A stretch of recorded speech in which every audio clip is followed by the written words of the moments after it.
Okay, so have you ever heard that like 70% of these big initiatives just totally tank? Yeah, it's a pretty crazy stat, I right? mean, McKinsey, Boston Consulting Group, Harvard Business Review, they've all got reports on it.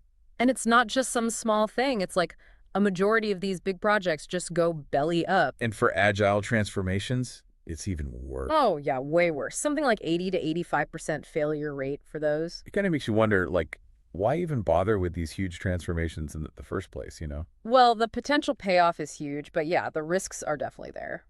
So that's exactly why we're doing this deep dive today. We've got this research and this really interesting video presentation, and we're going to figure out like why these things go wrong and what we can do to actually make them work. Because nobody wants to be part of that 70% failure statistic, Well, right? whether you're like a CEO trying to make the whole company agile, or even if you're just trying to achieve some personal goal, the things we're talking about today, they apply to pretty much anything. Totally. And one of the big mistakes people make is thinking it's all about the tools and processes. Like if we just get the right agile framework or the right AI platform, then everything will be fine. But it's not like that at all. Yeah, it's like you can't just buy a fancy new saw and suddenly become a master carpenter, right? Exactly. The tools are important, but they're only part of the equation. So what is it that really trips us up then? Well, the research points to a few things, but I think the biggest one is just not having a clear vision. Like companies decide to go agile or implement AI, but they haven't really thought about what they actually want to achieve. It's like getting in your car and starting to drive without knowing where you're going. You might end up somewhere, but it's probably not where you wanted to be. Exactly. And that leads to the second big problem, which is like really bad change management. They don't think about how these changes are going to impact the people involved. And actually, the video presentation has this crazy example of like a company that went agile in their IT department, but they didn't tell the sales and marketing teams what was going on. Oh no, that's a classic setup for disaster. Total chaos. Nobody knew what was happening, and it created all this conflict between different teams. Sounds like a textbook case of Chesterton's fence. Wait, are you can explain that one? Yeah. I've always been kind of fascinated by that concept. Okay, so basically it's this idea that like you see a fence in the middle of nowhere and you think, why is this here? Let's just tear it down. But what you don't realize is that the fence might be there for a reason. Like maybe it's keeping livestock out of a sensitive area or preventing erosion. So what you're saying is like, don't just change things without understanding why they are the way they are. Right. And in the context of transformations, it means like don't just rush to change a system or a process without understanding why it was set up that way in the first place. Otherwise, you might create even bigger problems. Yeah, it's about respecting the knowledge and experience that went into creating those systems, even if they seem outdated or inefficient. Exactly. And often the people who know the why best are the ones who are actually doing the work, the ones on the front lines. But they're usually the last ones to be consulted, right? It happens way too often. It's like the leaders are up in their ivory tower making decisions based on spreadsheets, and the people who actually have to make it work are left scratching their heads. It's like, wait, you want us to do what? Exactly. And that brings us to another big issue, which is this lack of alignment between leadership and the people actually doing the work. And a lot of times this is driven by fear. Like the leaders are afraid of missing out, so they rush into these transformations without really thinking it through. It's like they see everyone else doing agile or implementing AI, and they think, oh, we got to do that too, or we'll be left behind. But they're not considering whether it's actually the right move for their organization or whether they even have the capacity to handle it. And the video had this great analogy. It was like the leaders are flying at 30,000 feet, looking at the big picture, and the teams are down in the trenches, dealing with the day-to-day reality. And there's this huge disconnect between the two. So basically, if you want your transformation to succeed, you need a clear vision, you need to manage the change effectively, you need to involve the people who are actually doing the work, and you need to make sure everyone is on the same page. And most importantly, you need to be honest with yourself about why you're doing it in the first place. Is it because it's the right thing for your organization, or are you just trying to keep up with the Joneses? So how do we avoid these pitfalls, you know? What can we actually do to set ourselves up for success? Well, it all starts with defining those clear desired outcomes. Not just like be more agile or implement AI, but something specific and measurable. Right. Think of it like a GPS. If you don't put in a destination, you're just going to drive around aimlessly. So how do we figure out what those specific outcomes should be? It's about asking the right questions. Like, what problems are we trying to solve? What results do we want to see? And how will we know if we've been successful? And most importantly, what does success look like for the people who are actually doing the work, right? Exactly. And once you have those clear outcomes, then you can start thinking about the best way to get there. And that's where change management comes in. Okay, so let's talk about change management. Our sources mention this thing called the ADKR model. What is that exactly? ADKR stands for Awareness, Desire, Knowledge, Ability, and Reinforcement. Basically, it's a structured way to think about how to manage change effectively. So it's not just about like rolling out new processes and hoping for the best. No, it's about understanding the human element of change and bringing people along on the And journey. it starts with awareness, right? Right. You got to make sure everyone understands why this change is happening, what the benefits are, and what will happen if we don't do it. And it's got to be more than just like a one-time announcement or a PowerPoint presentation, right? Yeah. Definitely. It needs to be an ongoing conversation, you know.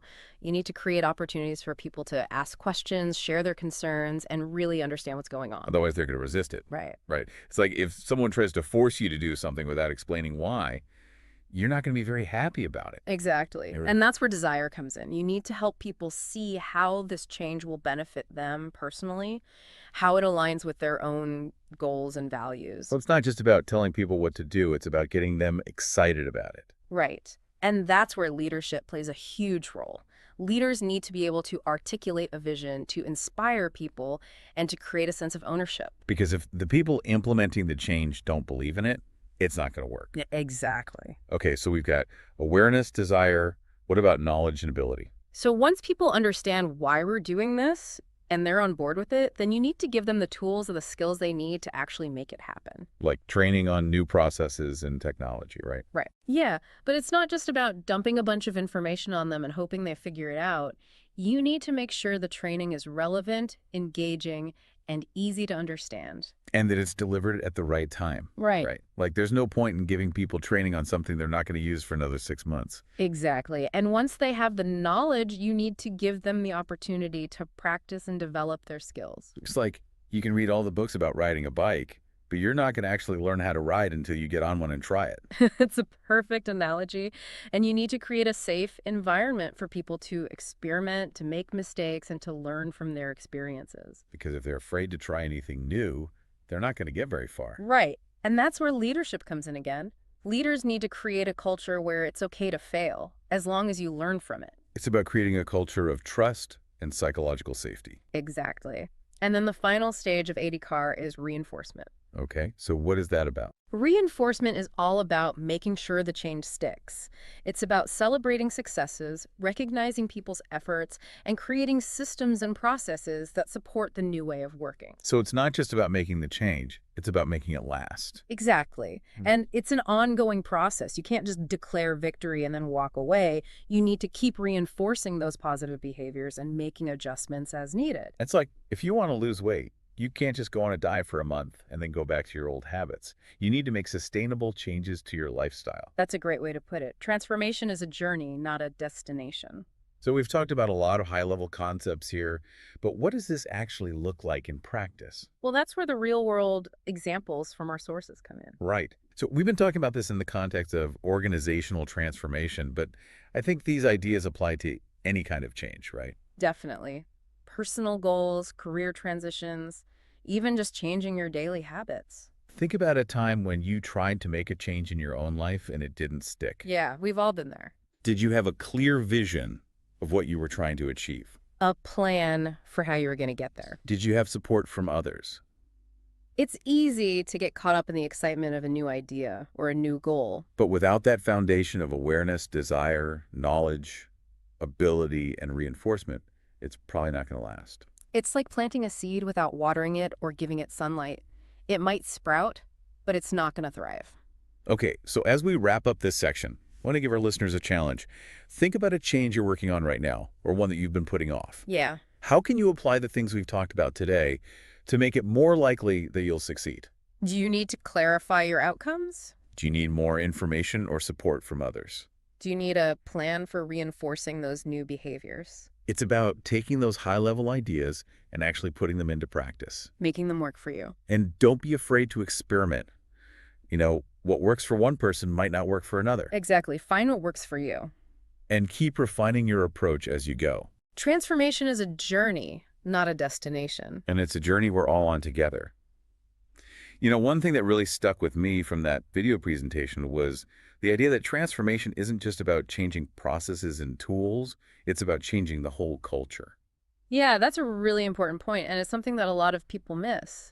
You can implement all the agile practices and fancy AI systems you want, but if you don't change those underlying values and beliefs that really shape how people work, it's not going to stick. It's like putting a Band-Aid on a broken bone. Right. Might look better on the surface, but the problem's still there. Exactly, and changing a culture, that's hard. It is. So where do you even begin with something like that? Well, our sources suggest a few steps. First, you got to figure out what those existing cultural norms and values are. Okay, so what are those unwritten rules that kind of govern how people interact, how they make decisions? All right, like, is it a culture of collaboration and trust? Or is it more competitive, maybe even a little bit fearful? And how do you even uncover those unwritten rules?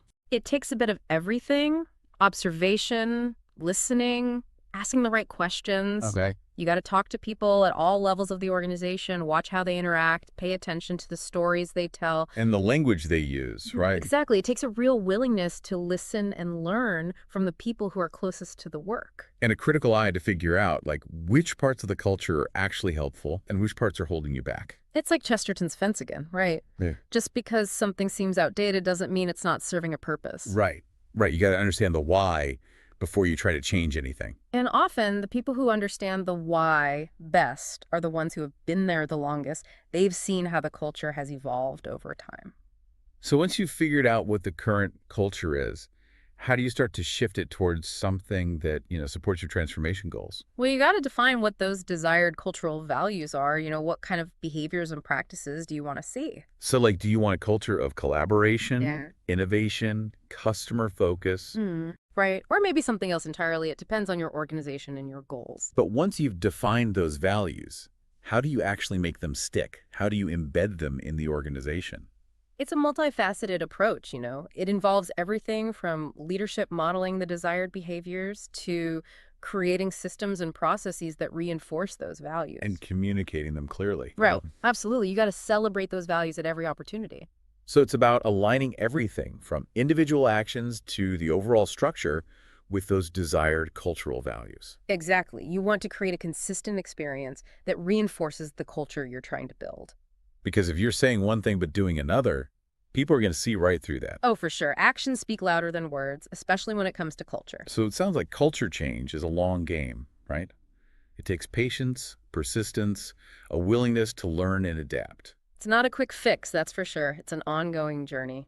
This has been such a fantastic deep dive. We've covered so much ground today. We have, from the common mistakes to the principles of success. And some real practical tips for applying these concepts in your own lives. And we've only just scratched the surface. There's always more to learn. Absolutely. And for our listeners who want to dive deeper, we've got links to all those amazing resources in the episode description. Including that video presentation. So much great information out there just waiting to be explored. Happy transforming, everyone.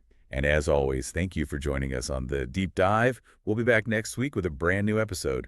Until then, keep learning, keep growing, and keep transforming.